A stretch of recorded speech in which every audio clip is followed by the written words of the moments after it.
Once we've registered, we are now able to use the IPM Decisions Platform.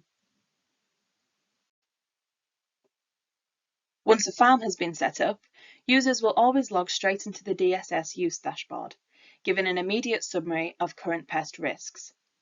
In this case, we've set up a digital demonstration farm near Cambridge in the UK, and I've added a DSS for codling moth, a pest of apple trees.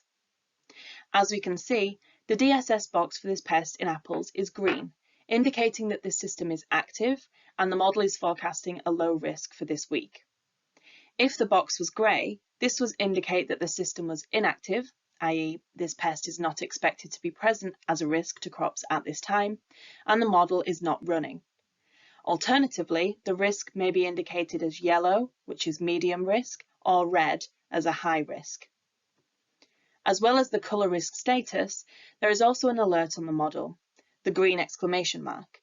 This indicates that there is additional information about the model that should be considered.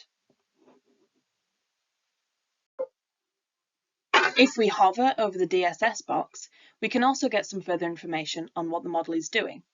In this case, estimating the risk of first flight of codling moth, which is associated with the start of egg laying in apple orchards. We can find out more about the model by clicking on the eye symbol.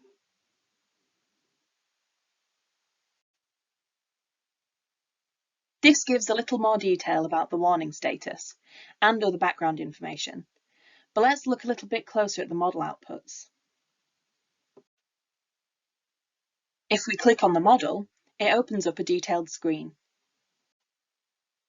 Here, we can see that the risk of migration is low all week. The chart is shown for all systems. In the middle, the users can request a chart that illustrates the model. In this case, this shows the predicted cumulative proportion of codling moth expected to be captured at this location this week. This is based on 3 generations of moths per year. We click on the Show Data Legends to reveal titles.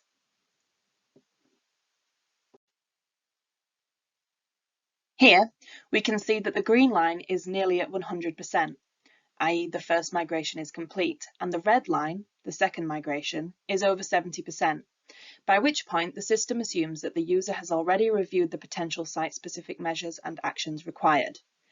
There is no third migration line, indicating that this has not yet begun, and it's unlikely at this location this year, so the model becomes inactive after October. This is because third generations of codling moth are not expected at locations across Northern Europe.